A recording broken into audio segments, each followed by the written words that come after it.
La parole de Dieu est un trésor inestimable. Ne laisse pas ta Bible fermée. Oh non, non. Lis-la, médite-la, nourris-toi. Lis-la, médite-la, nourris-toi. Bonjour. Savez-vous qu'il existe deux versions des béatitudes qui nous sont présentées dans les évangiles? Il y a celle de Matthieu, que j'ai déjà abordée et commentée dans les 5 minutes pour Dieu, et celle plus brève de Luc au chapitre 6, qui oppose lui 2 à 2 les pauvres et les riches, les affamés et les rassasiés, et d'autres encore. Or, s'il est une réalité difficile à évoquer, c'est bien celle de la pauvreté et de la richesse, avec les disparités qu'elles impliquent entre ceux qui ont trop et ceux qui n'ont même pas ce qu'il leur faudrait pour vivre. Mais qui suis-je, moi, nanti qui ne manque de rien? Qui suis-je pour en parler? Pourtant, j'avoue quand même que cette version des béatitudes chez Luc me met un peu mal à l'aise. Comment peut-on dire « heureux les pauvres » ? Personne, bien entendu, n'a choisi de naître dans une famille aisée ou au contraire dans la précarité. Alors, pour y penser, je vais me référer à ce que Jésus dit ailleurs dans l'Évangile. Et j'en retiens 3 choses. La première, c'est la nécessité d'un certain détachement par rapport aux biens de ce monde. Là où est votre trésor, là aussi sera votre cœur, déclare Jésus en Luc chapitre 12 au verset 34. Car nous fait-il comprendre le principal problème spirituel que pose l'argent, c'est moins d'en avoir à sa disposition ou d'en manquer que d'y être attaché. On pourrait dire aujourd'hui dans notre langage à nous que d'y être pathologiquement attaché ou irraisonnablement attaché. Celui ou celle qui est attaché à son argent, à ses vêtements, à sa maison, à sa voiture et à ce qu'il possède ou non d'ailleurs, est un peu comme un bagnard qui traîne un boulet. Un ami qui récemment arrivait d'un voyage en avion me disait que ce qu'il avait retenu avant le décollage des consignes de sécurité données par l'hôtesse, comme à chaque fois, c'est qu'en cas d'urgence, il s'agit de quitter l'avion sans rien prendre de ce qu'on y possède. Ainsi, me disait-il, pour avoir le maximum de chances de sauver sa vie, il faut donc tout abandonner. Eh bien, peut-être à la réflexion, s'agit-il en effet d'un conseil similaire que nous donne Jésus pour entrer dans la vie avec un grand V, dans la vie riche que Dieu veut nous offrir. Oui, il nous faut abandonner notre vie d'ici-bas et tout ce qui en constitue la richesse immédiatement visible pour une autre richesse. Et là, certainement, Jésus a-t-il pensé au peuple d'Israël au moment de l'Exode. Il lui a fallu laisser volontairement ses maisons, ses travaux, ses cultures, et pour y arriver, eh bien, il a fallu qu'il s'attache à la promesse de Dieu de lui donner une terre promise. Eh bien, ce que j'en retiens, c'est qu'il n'y a pas de détachement possible si on ne s'attache pas ailleurs. Là où est ton trésor, là aussi sera ton cœur, dit Jésus. Alors, quelles sont mes priorités? Quelle est mon espérance? Quelle est la promesse à laquelle je m'attache? Maintenant, deuxième piste que nous propose l'Évangile, c'est peut-être une attitude plus adéquate vis-à-vis de ce que nous possédons.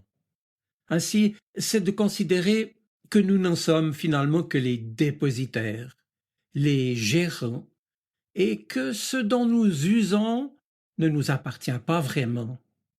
Nous ne sommes donc que les intendants des biens que Dieu nous a confiés et qu'il veut partager avec nous. Nous sommes des intendants, pas des propriétaires. L'apôtre Paul l'a d'ailleurs rappelé aux chrétiens de Corinthe, qui avaient sans doute tendance à trop vite l'oublier. Et je le cite, c'était en 1 Corinthiens chapitre 4, les versets 6 et 7.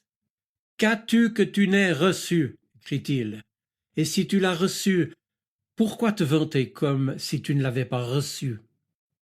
Mes amis, l'argent ou ce que nous avons, tout dépend en définitive de l'importance que nous lui accordons dans notre vie. Il sera certainement notre fidèle serviteur si nous savons le ramener à sa vraie place, en le gagnant par une vie honnête, en l'utilisant avec sagesse et en le partageant avec les plus pauvres. L'argent est un mauvais maître, mais sans doute un bon serviteur. Et puis, il me semble que l'Évangile nous propose encore une troisième piste, une troisième attitude. Cette attitude, c'est la vigilance de celui ou de celle qui veille en somme au cœur de la nuit. Mais alors, quel rapport avec la richesse et la pauvreté, me direz-vous?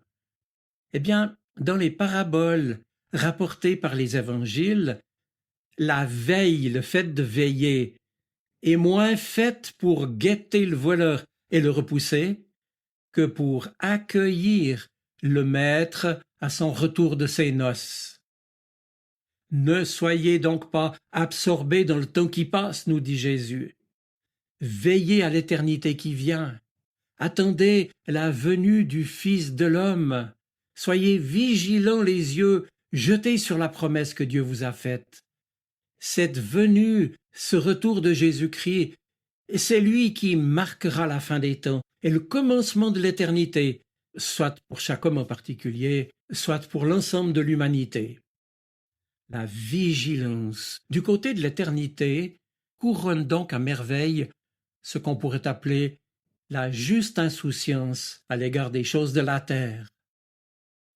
En attendant des richesses qui lui sont confiées, détaché pourtant de ses richesses et fidèle à veiller, voilà donc, selon l'évangile de Luc, le portrait du chrétien pauvre, mais finalement riche de tout l'amour de Dieu.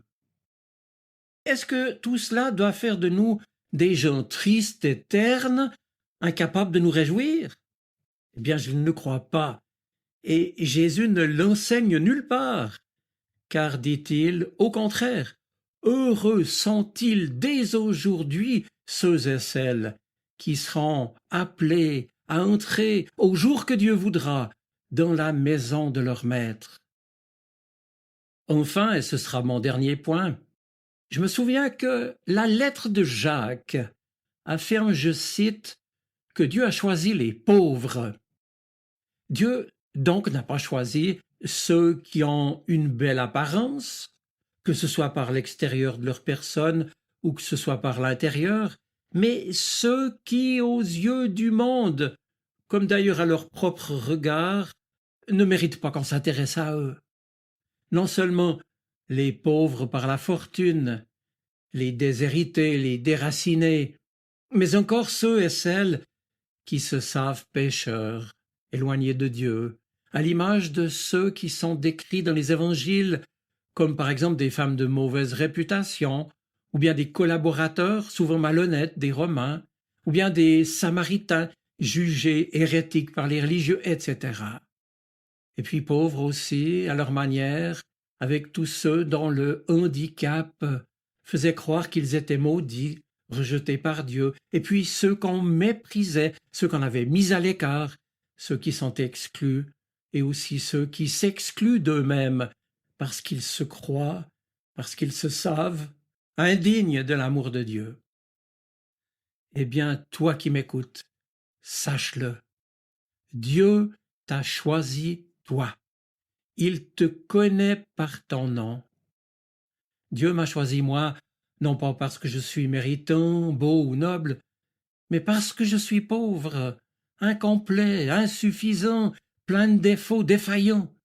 Oui, il m'a choisi parce que mon cœur est bancal et tout crevé de désir, parce que j'ai besoin de lui, et il m'aime comme je suis maintenant, indigne de lui. Il nous aime sans condition.